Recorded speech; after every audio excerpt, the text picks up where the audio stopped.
오늘도 초기 불교 경전의 핵심 사상인 사성제, 고집멸도 가운데에서 두 번째 진리인 집성제에 대해 듣고 계시는데요.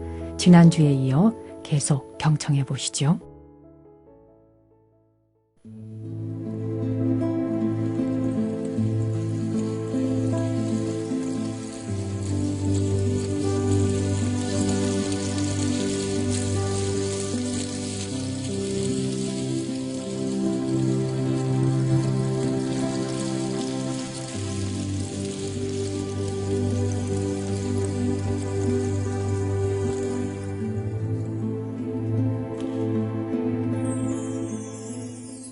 지각 있는 사람은 중생세계에는 괴로움, 즉 불만족이 존재한다는 것을 부정하지 않겠지만 욕망이나 가래가 어떻게 윤회를 초래하는지를 이해하기는 어렵다.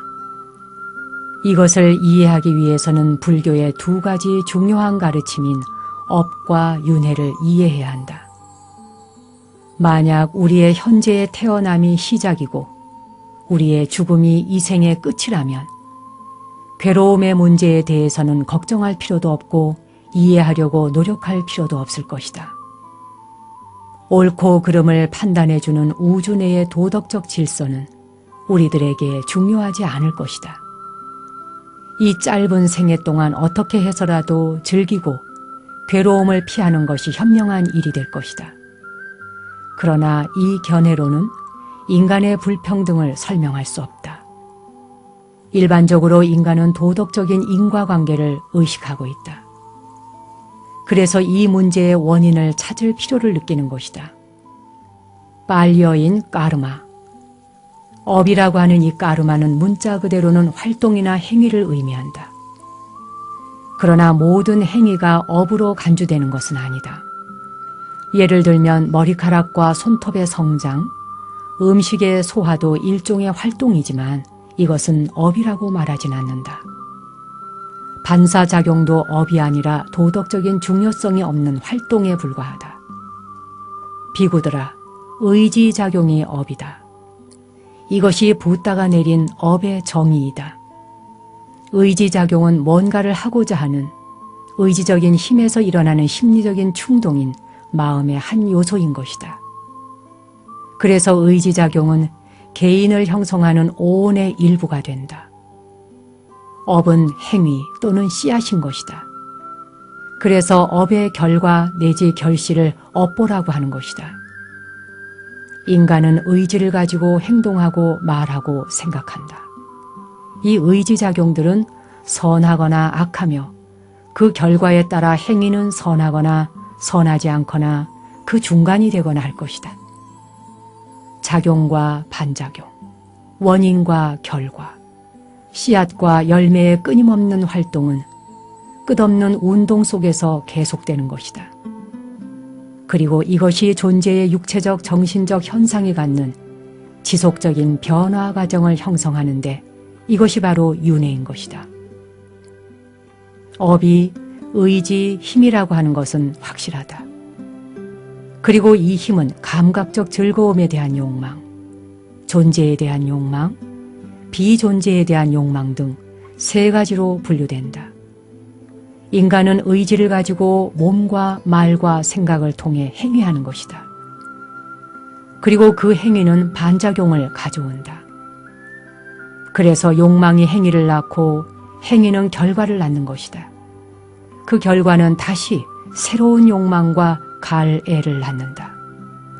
원인과 결과, 작용과 반작용의 이러한 과정은 자연법칙인 것이다. 이것은 저절로 이루어진 법이며 법을 만든 사람이 따로 있을 이유가 없다. 악을 징계하거나 선한 행위에 보상을 내리는 외부적인 존재, 힘이라는 것은 없다. 인간은 선을 위해서건 악을 위해서건 항상 변한다. 이 변화는 피할 수 없으며 다른 어떤 것이 아닌 전적으로 자신의 의지와 행위에 의해서 일어난다. 이것은 에너지 보존의 법칙이라는 보편적인 자연 법칙이 윤리의 영역에까지 확장된 것에 불과하다.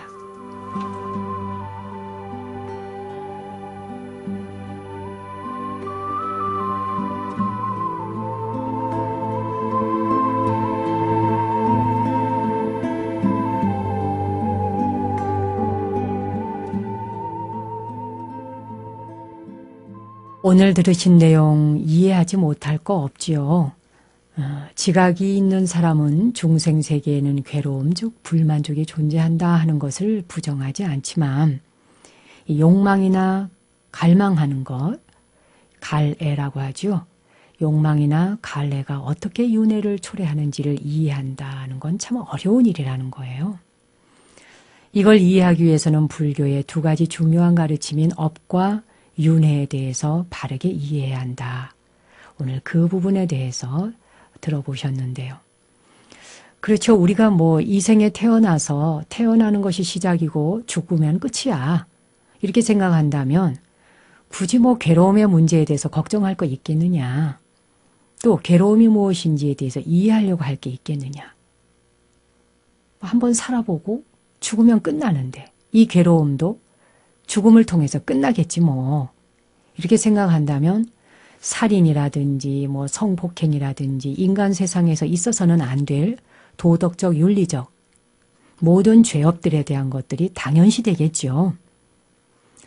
이 생에 살다가 죽으면 그 모든 것들은 더 이상 이어질 게 없어 라고 하는 단경과 같은 생각. 그런 생각을 갖는다면 괴로움이 일어난다 해도 걱정하지 않을 것이다. 근데 우리가 살면서 괴로움이 일어나면 또 나쁜 행위를 할 때 이런 행위 하지 말아야지. 실컷 화를 내고 난 다음에 분노하고 나니까 정말 안 좋구나. 화내지 말아야지. 또 남한테 나쁜 행위를 하고 난 뒤에 나쁜 행위를 하고 나니까 하는 순간에는 몰랐는데 시간이 지날수록 고통이 옥죄어 오니까 정말 사람으로서 이런 짓을 해서는 안 되겠구나. 이런 생각이 드는 이유가 뭐겠습니까? 그것은 이 생이 한 번 살고 죽는 것으로서 끝나는 게 아니기 때문이에요.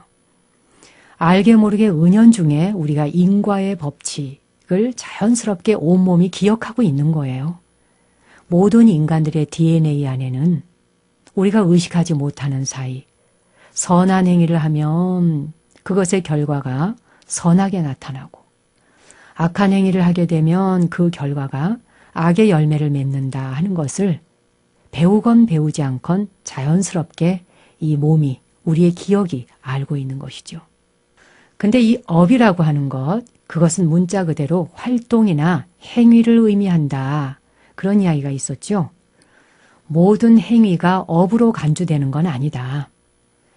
행위라고 하는 거는 머리카락이 자라는 것도 끊임없이 계속 자라고 있는 거잖아요. 뭔가 행위를 하고 있는 거지요. 손톱, 발톱이 자라고 성장하는 것. 멈추지 않는 것은 전부 행위지요. 또 우리가 음식을 먹었을 때 위장이 음식이 들어오는 순간 자연적으로 그 음식을 소화하기 위해서 움직입니다. 이것도 행위이지요. 자, 그러면 이런 것도 전부 업이 되느냐? 그건 아니라는 거예요. 자연 발생적인 이런 것들은 업이 되지 않는다. 반사작용 또한 업이 되질 않는다. 근데 그건 뭐가 업이 되느냐? 자, 부처님께서 비구들아, 의지작용이 업이다. 오늘 다른 말 다 잊어버리셔도 돼요. 이 한마디만 기억하시면 됩니다. 오늘의 주제는 의지작용이 업이다. 까르마가 무엇이냐? 도대체 업이 무엇이냐? 그럴 때 의지가 없다면 업이 되지 않는다는 얘기 아까 했죠. 머리카락이 자라는 거, 손톱 발톱이 자라는 거, 음식을 먹었을 때 위장에 소화를 시키려고 움직이는 거, 이건 의지작용에 의한 게 아니라 자연스러운 현상이라는 거죠. 이런 것은 업의 힘에 영향받지 않는다는 거예요. 하지만 의지작용, 내가 거기에 마음의 뜻을 실었느냐 실지 않았느냐, 그것이 바로 까르마, 업이 된다. 이게 바로 부처님께서 내린 까르마의 정의입니다. 자, 의지작용은 뭔가를 하고자 하는 의지적인 힘에서 일어나는 심리적인 충동이죠. 성적인 충동이 되었건, 도둑질하고 싶은 충동이 되었건, 살인하고 싶은 충동이 일어나건, 거짓말을 하고 싶은 충동이 일어나건, 우리가 감정적으로 모든 것들이 가만히 보면 충동에 의해서 움직이잖아요. 가만히 있다가 뭐 먹고 싶은데 충동. 뭐 보고 싶은데 충동. 어디 가고 싶은데 충동이죠. 이렇게 충동적인 마음의 요소가 바로 의지적인 힘이죠. 이렇게 의지에 의해서 움직이는 힘은 모두 업이 된다는 거예요. 이게 전부 까르마라는 거죠. 이 의지작용은 개인을 형성하는 오온의 일부가 됩니다. 색수상행식, 그 사람의 육체를 만드는 근간이 되고 그 사람의 정신의 세계의 틀을 만드는 뿌리가 되는 것이죠.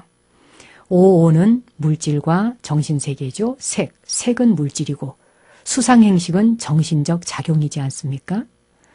몸과 정신이 결합된 것이 오온입니다.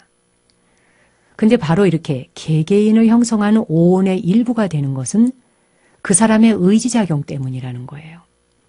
사실 성격은 내가 아니지 않습니까? 그게 어떤 성격일지라도. 아무리 좋은 성격이건 또 좋지 않은 나쁜 습관의 성격이건 성격은 사실 성격일 뿐인 것인데 이게 어떻게 해서 만들어졌는가? 마치 도자기를 빚어내듯이 이 도자기를 빚어내려면 흙으로 다 그릇을 만들어야 되잖아요. 그것처럼 오온 또한 그 사람이 지닌 의지에 의해서 흙으로 도자기를 빚듯이 자기의 몸을 만듭니다. 그래서 그 사람의 육체의 모양은 곧 그 사람의 생각인 것이죠. 그 사람의 까르마인 것이에요. 또한 그 사람의 정신세계, 그 사람의 성격, 모든 반응들, 이 마음의 어떤 생각하는 틀, 수상행식이죠. 이 또한 그 사람의 의지에 의해서 만들어지게 됩니다. 그래서 그 사람의 육체와 그 사람의 생각, 어떤 사람은 어떤 현상을 보면서 긍정적으로 생각하는 반면 어떤 사람은 같은 것을 보면서도 부정적으로 보잖아요.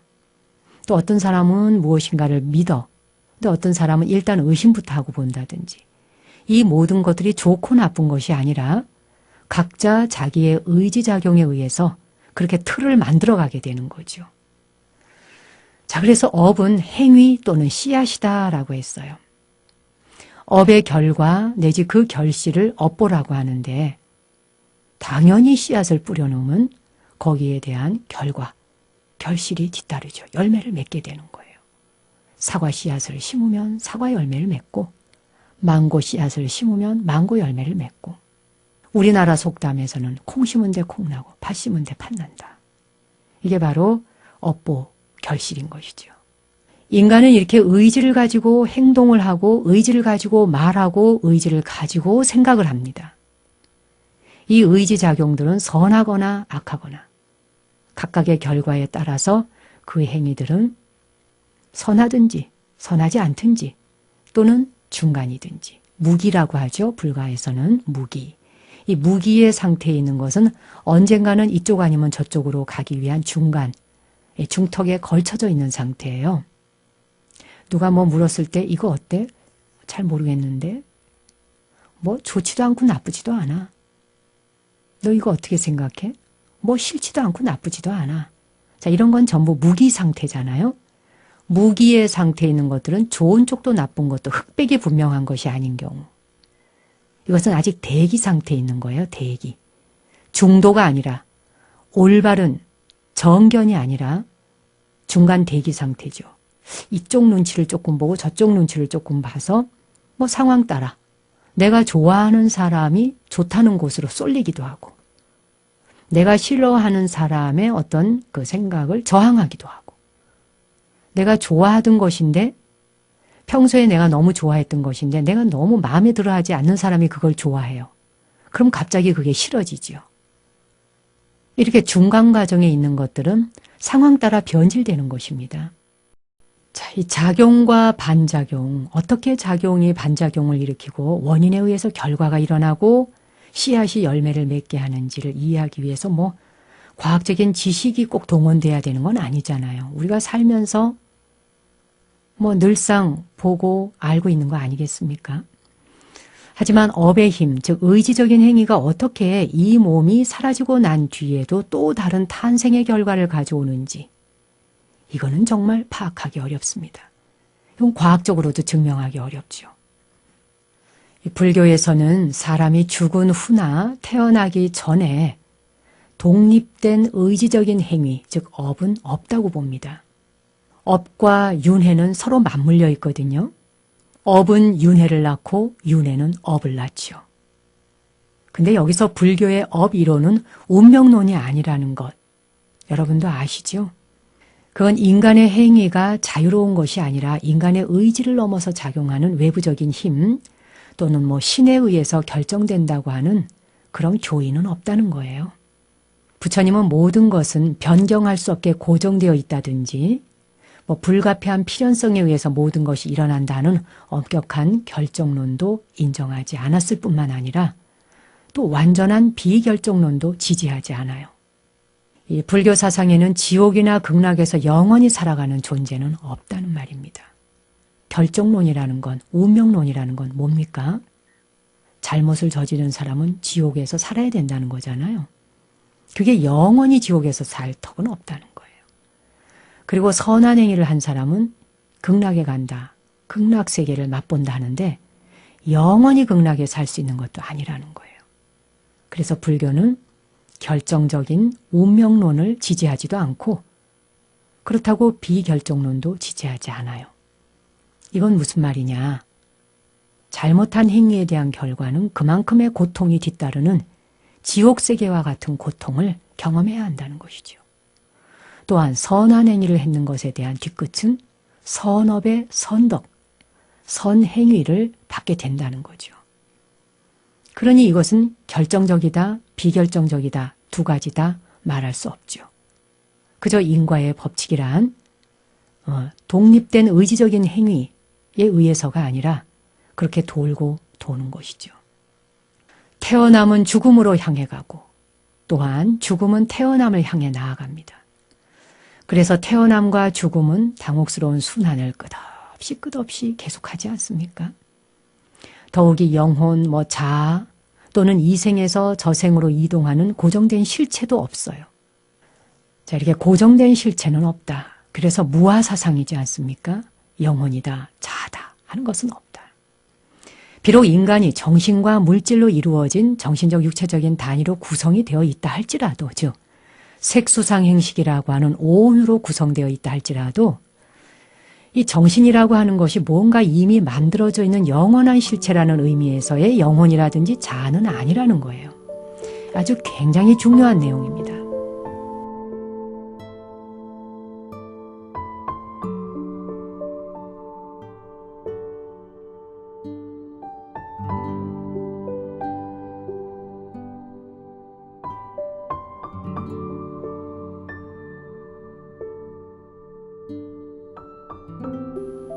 이 불교의 내용이 참 어렵다 하는 말씀들을 많이 하시는데 진상은 알고 보면 어려울 게 사실 없어요. 근데 우리가 어렵다고 이해하는 거는 무엇 때문일 것 같으세요? 저는 개인적으로 생각해 볼 때 집착 때문이라고 봅니다. 불교를 어렵다라고 생각하는 건 우리는 죽은 뒤에도 무엇인가가 영원히 남아있기를 바라는 마음이 있는 거예요. 그러니 불교에서 이야기하는 무아에 대한 것을 완전하게 터득하고 깨달을 때까지 얼마나 오랜 세월을 윤회하고 또 윤회해야 할까요? 이것을 온전히 다 알아차림하고 집착을 온전히 내려놓을 수 있을 때 비로소 오온에 의하여 결집되어진 것들, 인연되어진 것들은 본래부터 있었던 것이 아니라 인연 화합에 의하여 임시 만났다가 인연이 닿으면 흩어지는 것에 불과한 것이구나.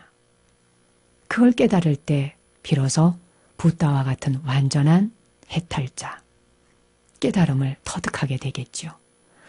그러기 전에는 비록 불자라 할지라도 스님들이라 할지라도 수행하고 있는 이 과정, 정진하고 있는 과정 속에서 계속 뭔가를 불교 공부를 하고 있지만 뭔가를 붙들고 싶어 해요. 끈질기게. 요것도 좀 붙잡고 싶고 저것도 붙잡고 싶고 그래서 불교를 자기 방식으로 해석하고 싶어지죠. 죽은 뒤에 아무것도 남는 게 없다면 그럼 내가 왜 기도해야 돼? 그럼 내가 왜 공덕을 쌓아야 돼? 이렇게 또 의심이 꼬리에 꼬리를 물면서 일어나지요. 그래서 아까 결정론도 비결정론도 양쪽 다 부처님께서는 지지하지 않는다.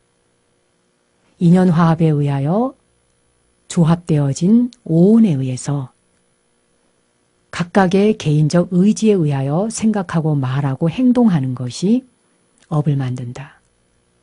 선업의 씨앗을 뿌리면 극락을 경험할 것이요. 악업의 씨앗을 뿌리면 지옥을 경험하게 될 것이다. 근데 이건 결정적인 건 아니라고 하는 겁니다. 자, 그래서 이제 불교에 대해서 이런 이야기만 하기 시작하면은 많은 사람들이 고개를 절절절절 흔듭니다. 아유, 어려워. 그런데요, 어렵다고 생각할 게 사실 하나도 없어요. 그냥 완전히 탁 놔버리는 거예요. 뭐라고 놓느냐? 여기 앉아있는 이 몸뚱이, 지금 말하고 있는 나라고 이름 붙여진 이 존재, 이것이 본래 뭐 영원한 뭐가 아니구나. 영원한 것도 없네. 라고 생각하면 슬퍼지거나 서글퍼지는 게 아니고요. 고통스러워지는 게 아니라 너무나 자유스러운 것이죠. 뭔가 붙들 게 있을 때 뭐 마음의 고생도 하는 것이지요. 아무것도 붙잡을 게 없다 하는데 무슨 고통이 뒤따르겠습니까? 제가 불교를 선택한 이유, 제가 구도의 길을 가는 이유, 하나를 말하라고 한다면 바로 이렇게 오는 일시적으로 결합되었다가 인연법이 닿으면 흩어지는 것이다. 영구적인 자아나 영구적인 영혼이란 존재치 않는 것이다. 무아사상, 이 무아에 대한 가르침이 저를 사로잡았고 지금 이 순간까지도 저에게는 그 무아의 가르침이 완전한 가르침이라는 것을 알고 있기 때문에 그 길을 향하여 정진하고 있는 것입니다. 지금 이 순간은 자아가 있는 듯 죽은 뒤에도 실체가 있었으면 내가 죽어서 다시 어떤 곳에 태어났으면 하는 바람이 있다 해도 그 바람에 의해서 태어나 봐야 그건 뭘까요? 윤회의 굴레 속에 있는 것일 뿐이라는 겁니다. 그걸 깨닫는다면 한순간 윤회로부터 벗어날 수 있겠죠? 윤회는 말 그대로 블랙홀입니다. 한번 빨려 들어가면 빠져나오기가 어렵지요. 자, 오늘은 의지작용이 업이다. 이것만 이해하시고 인식하고 일단은 외워두십시오. 업과 윤회는 맞물려 있다 말씀드렸죠. 업은 윤회를 낳고 윤회는 업을 낳는다. 이 두 줄만 오늘은 이해해 두세요. 불교의 핵심 사상인 사성제 가운데에서 두 번째 진리인 집성제. 이번 주에도 계속 말씀을 드렸는데요. 이 과학자에게 물질은 진정한 물질이 아니라 긴장과 변화 상태에 있는 에너지이고 심리학자들에게 정신이란 더 이상 고정된 실체가 아니지 않습니까? 부처님께서 이른바 존재, 즉 개인은 단지 뭐 육체적 정신적인 힘, 뭐 에너지라고 이해하셔도 돼요. 그 힘, 또 지속적인 변화의 결합에 지나지 않는다라고 강조한 것으로 보아서 현대과학과 심리학보다 2500년이나 앞선 말씀 아니겠습니까? 이 정신적, 육체적 유기체는 끊임없이 변화하고 순간순간 새로운 정신적, 육체적 흐름을 창조하죠. 그리고 또 미래의 유기체적인 흐름을 일으키기 위한 잠재력을 보존하고 있고 말입니다. 그렇기 때문에 한순간과 다음 순간 사이에 틈을 남기지 않는 거예요. 참 기가 막히죠? 그러니까 뭐 틈바구니가 없어요. 우리는 인생에서 매 순간 살고 죽습니다. 우린 뭐 숨이 딱 끊어져야 죽는 거라고 생각하잖아요. 근데 불교에서 생사란 숨이 끊어져서 죽는 이 물리적인 육체의 몸뚱이가 죽는 그 죽음만을 죽음이라고 말하지 않는다는 거죠.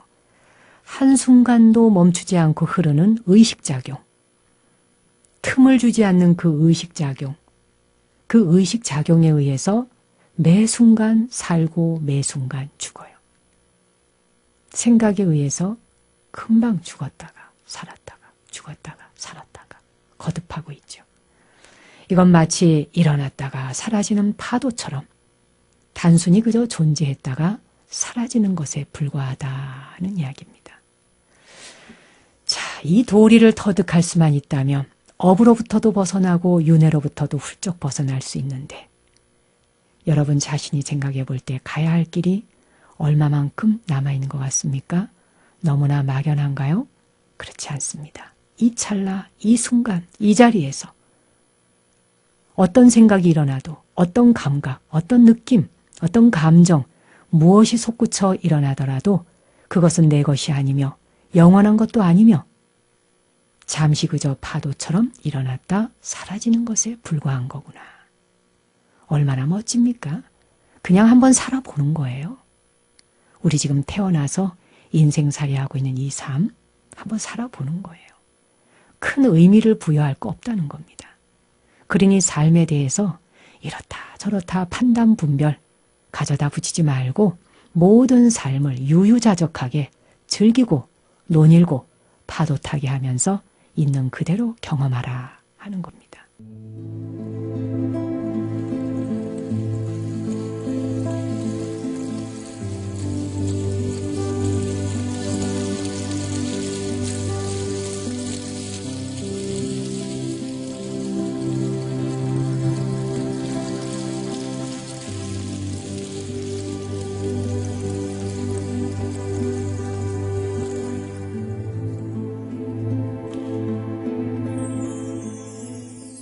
지각 있는 사람은 중생 세계에는 괴로움, 즉 불만족이 존재한다는 것을 부정하지 않겠지만 욕망이나 가래가 어떻게 윤회를 초래하는지를 이해하기는 어렵다. 이것을 이해하기 위해서는 불교의 두 가지 중요한 가르침인 업과 윤회를 이해해야 한다.